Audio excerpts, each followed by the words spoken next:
I literally filmed this entire thing, basically telling myself all of this stuff, and I had a really great take, but I realized I didn't touch the record button. But anyway, here we go.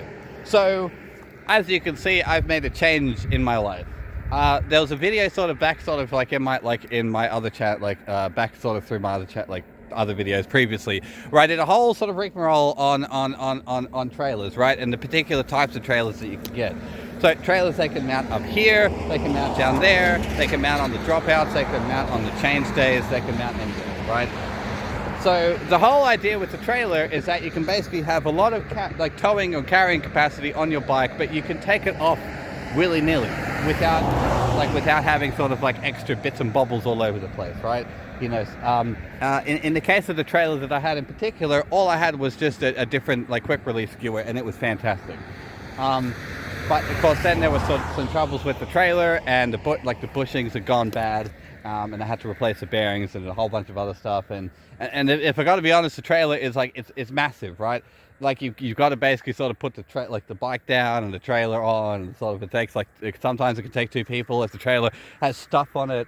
Like there's a number of reasons why you would want to sort of like go sort of with another route, right? So in the case of this Pannier here, there was one that I had bought previously, which was I think maybe like $25, and it was, I would call it a good introduction into the realm of pannier bags, but at the same time I wouldn't exactly call it the best. There were so many things about it that I just absolutely hated. Like when I was looking at it and I was using it sort of, and I used it for about maybe a couple of weeks or to a month.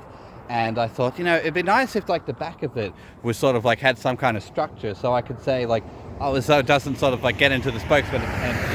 And it'd be nice if the opening, like at the top of it, could open like really, really high, and like that I could basically sort of access the entire inside of it. It had a zip that kind of went like this, and it was awful.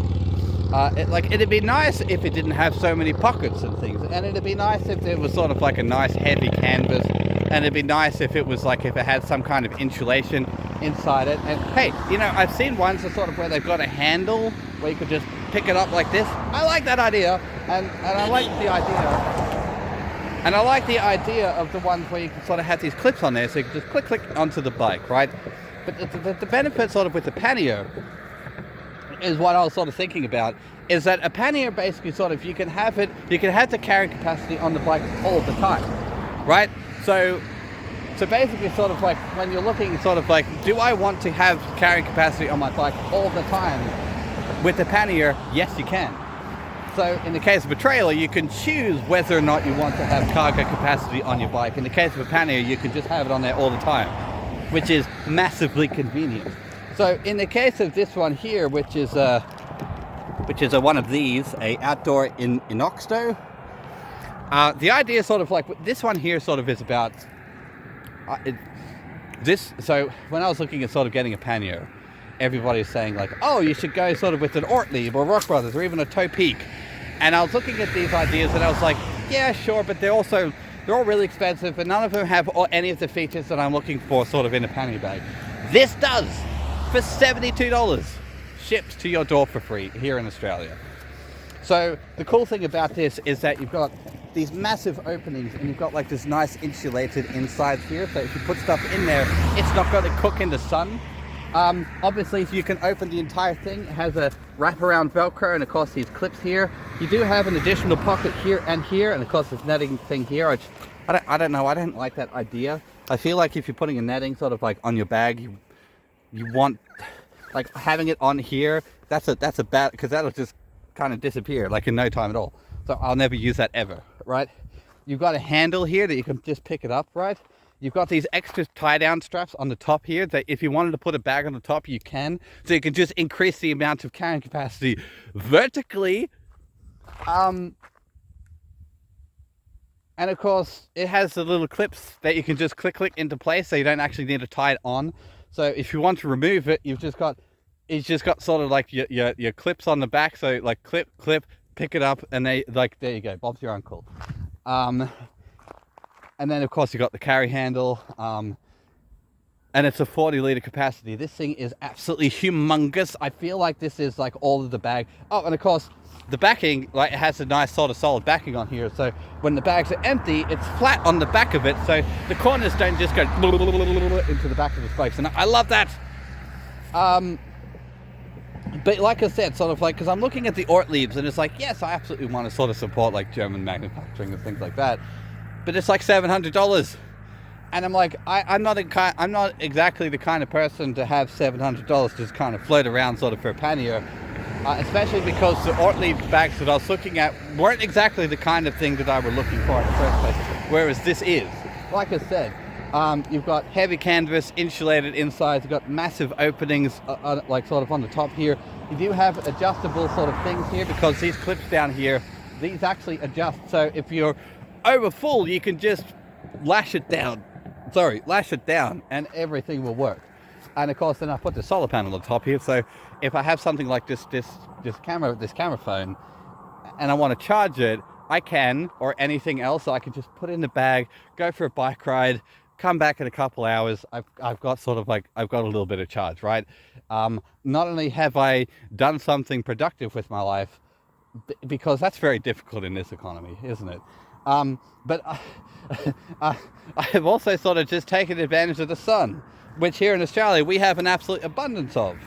But anyway, so I liked the trailer, but the trailer sort of, it was cumbersome, right? Like, I got to admit that there was a lot of things about the trailer that was cumbersome, right? Because it was this big whole other thing which sort of brought the bike like way out here. So when the trailer's off, you got to find somewhere to put it, and then like the bushings wore out and the tire sort of like, and the bearings in the wheel have run out. And do you know how hard it is to get a 16-inch wheel? They're like $200. Oh, I swear. And of course, when you're sort of like putting, like loading and unloading the trailer on the bike, I feel like all trailers should come stock standard with their own sort of like kickstand, like 2-foot kickstand, so the trailer can actually stand freely. And then of course, because trying to sort of put that trailer on this bike without that feature is just it's awful. It's an awful experience. But in the case of this, I can't have the pannier and the trailer on at the same time, because this pannier here extends, like, it's actually quite wide. So the actual sort of dropouts don't actually fit on here with the pannier as well. So, but I like the idea that I have to choose either a pannier or a trailer. But in the case of this pannier, I'm actually sort of like asking, what could I put on here? What can I actually do with this, right? Anyway, that's all that. So if you're looking to try a pannier and you want to sort of dip your toes into a pannier and basically sort of looking at them as a long-term solution, this Inoxto or whatever it's called is a fantastic option. But anyway, the other things I wanted to talk about is the future of my YouTube channel, because I'm unemployed. I've been unemployed for a long time, and it turns out that nobody wants to employ me. Maybe I'm unemployable. It's I don't know. The economy is a little bit funny at the moment, so I figured I've got a bike, I've got a pannier, I've got a camera, and I've got me, and of course 2 functional legs, at least at the moment. I don't know what the future might hold, but and I live in this beautiful part of the world where we have all of these like road loops everywhere, right? I'm just about to do one right now, and the idea of it is that I want to document all of these things, because like if I look on like sort of like various apps that sort of like are designed to track sort of cycling loops and cycling journeys all across the world, this part of the world almost has nothing of that. So I have a bike, I have a phone, I have me, I have a pannier, and I have sort of like, and I have the I guess the willingness to do it. So if you want to see sort of like the kind of cycling opportunities that are here in this area that I have discovered, or at least some like things that it's just like, wow, these places are breathtakingly beautiful, let me know in the comments down below, and I will start doing it, because like I said, I don't have anything better to do.